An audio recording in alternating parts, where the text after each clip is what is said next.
ou le messager du temps de la fin.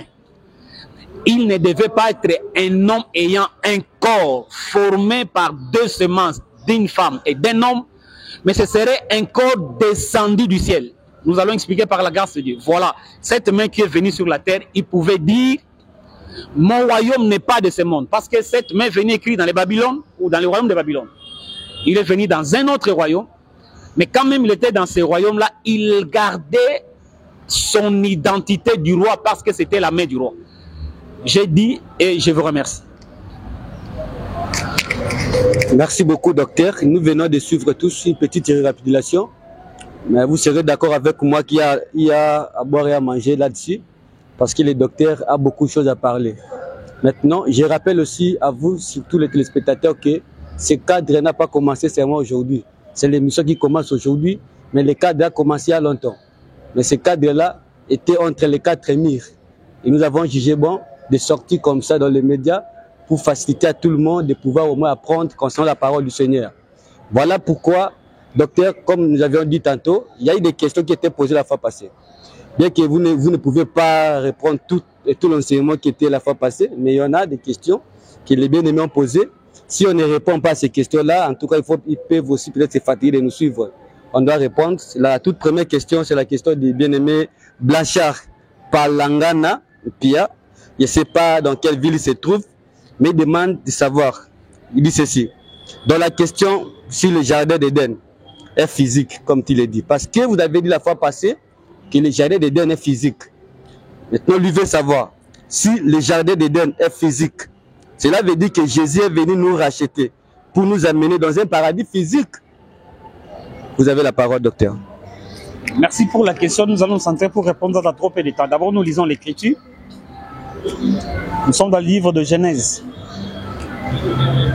Genèse 2, le verset 7 et verset 8. Je lis. Le Seigneur Dieu prend de la poussière du sol et il forme un être humain. Puis il souffle dans son nez le souffle de vie et cet homme devint un être vivant. Ensuite, le Seigneur Dieu plante un jardin dans le pays d'Éden, vers l'est. Là, il met l'homme qu'il a formé.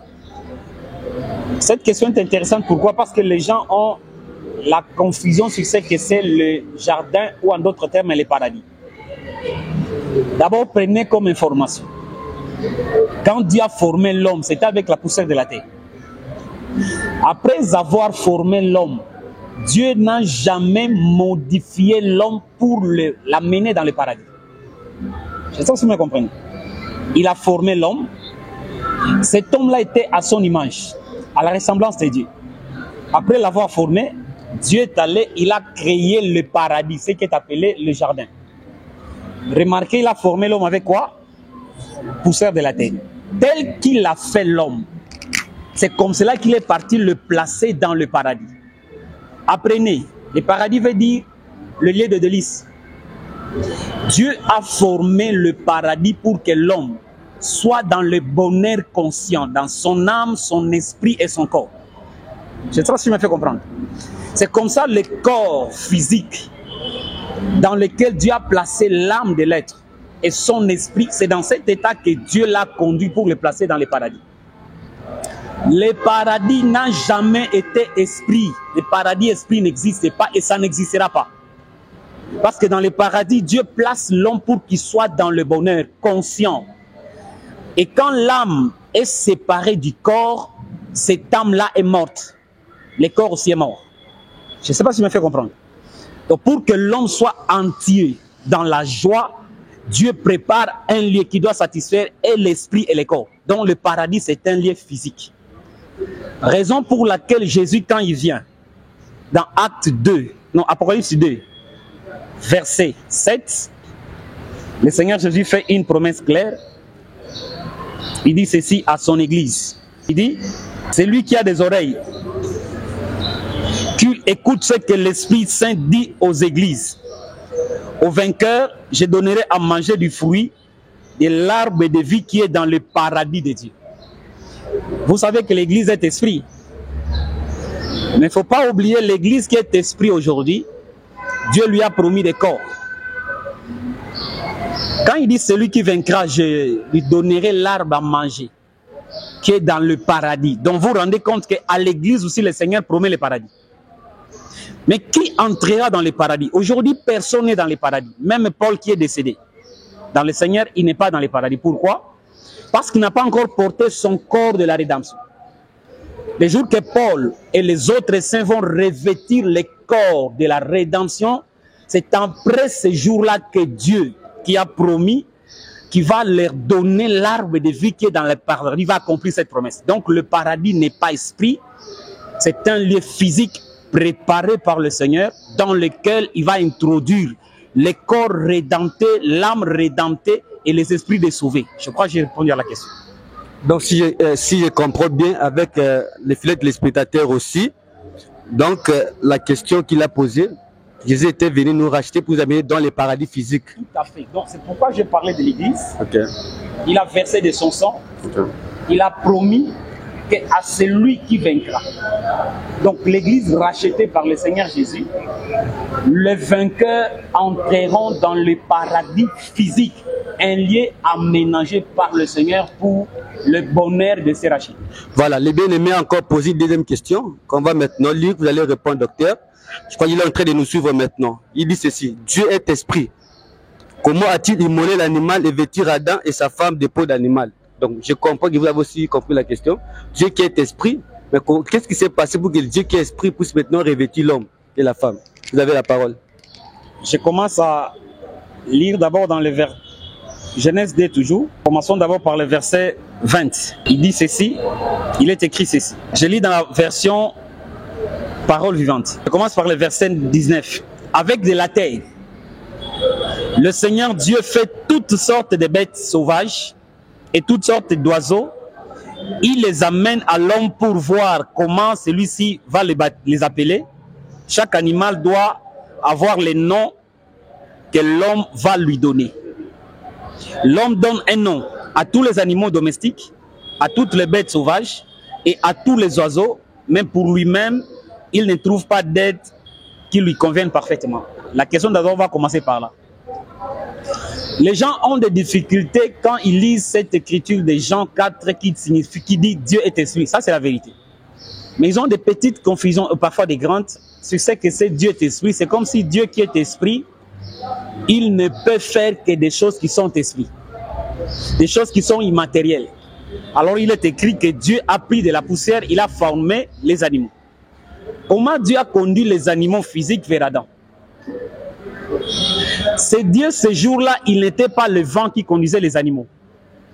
C'était le berger. Donc le premier berger sur la terre, c'est Dieu lui-même. Après avoir fait les animaux, Dieu lui-même les a conduits vers Adam, pour que Adam puisse les nommer. C'est comme ça Adam donnait les noms à chaque animal. Et c'est intéressant parce que ici, tous les animaux étaient des adultes. C'est-à-dire, c'était des parents, mâles et femelles. Écoutez ici très bien. Tous ces animaux-là, chacun avait un corps physique. Vous croyez à cela? Maintenant, quand Adam a nommé tous les animaux, vous allez vous rendre compte, c'est là où les frères ont tiré la question. J'ai dit que il n'y avait aucun petit des animaux parmi les animaux que Dieu a conduit Adam. Je ne sais pas si je me fais comprendre. Donc, entre les lions et la lionne, il n'y avait pas les lionceaux. Entre la brebis et les moutons, il n'y avait pas l'agneau. Dans tous les animaux, il n'y avait pas un petit des animaux. Pourquoi?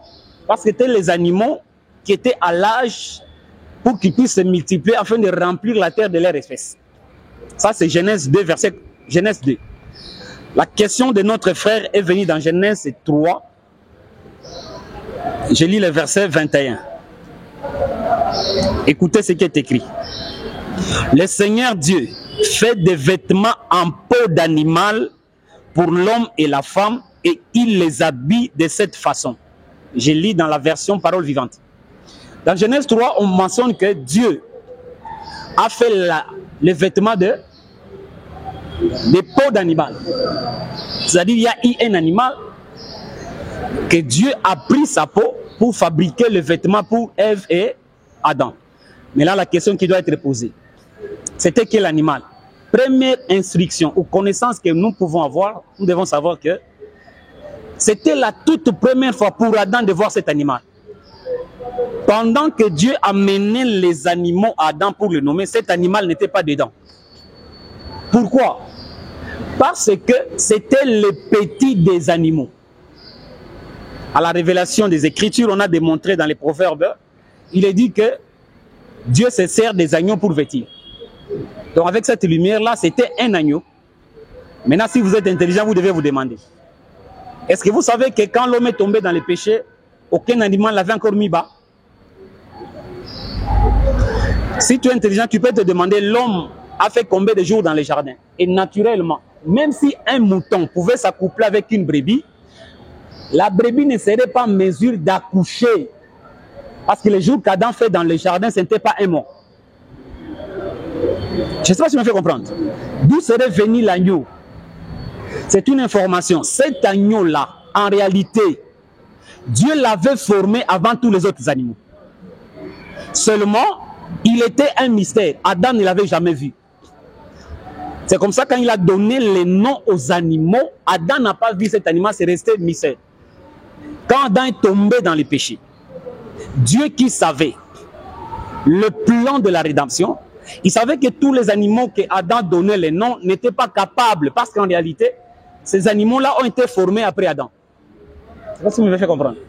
Parce que Dieu a mené les animaux à Adam pour qu'ils puissent les nommer. Maintenant, la peau de cet animal devait revêtir Adam sans que Adam ne devienne esprit. C'est ça que je me fais comprendre. Donc la peau de cet animal était physique.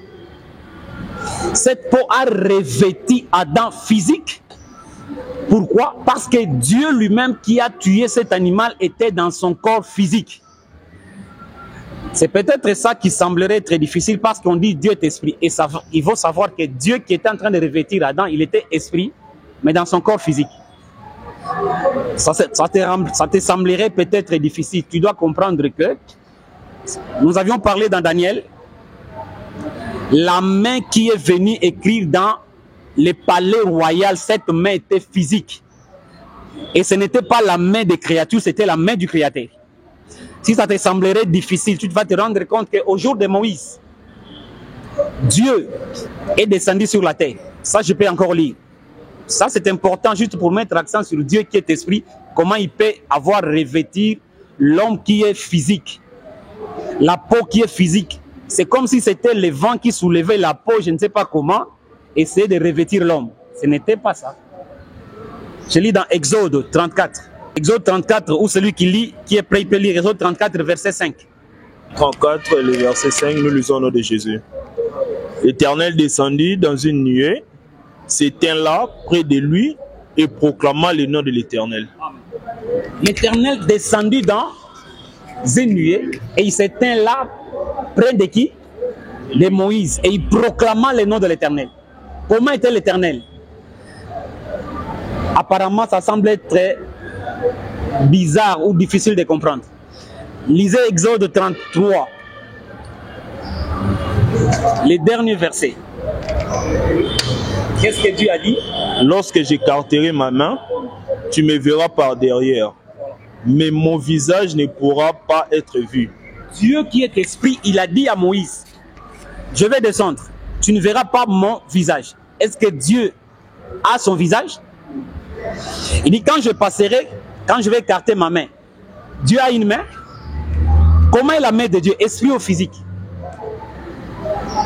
Tu dois apprendre que la première personne à voir la main, ce n'est pas humain, c'est Dieu lui-même. C'est comme ça qu'il a dit à Moïse, quand je descendrai, je vais écarter ma main. Il a écarté la main, Moïse a vu son dos.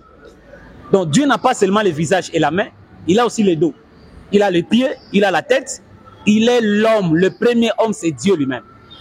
C'est ce Dieu-là qui est descendu pour parler à Moïse. C'est lui qui est venu dans la nuée. C'est lui que Moïse a vu marcher. Immatériel. C'était Dieu défini dans son corps physique. C'est-à-dire, ce n'est pas seulement du temps de Moïse qu'il a pris ce corps-là. Il en avait avant de former Adam avec la poussière de la terre. C'est comme ça, quand il est descendu dans le jardin, ce n'était pas impossible qu'il crée l'homme à son image et à sa ressemblance. Donc si l'homme a la main, c'est parce que Dieu lui-même a la main. Je ne Je ne sais pas si j'ai répondu à la question.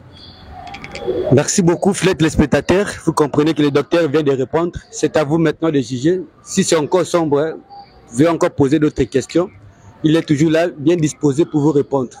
Ça n'était que la première séquence.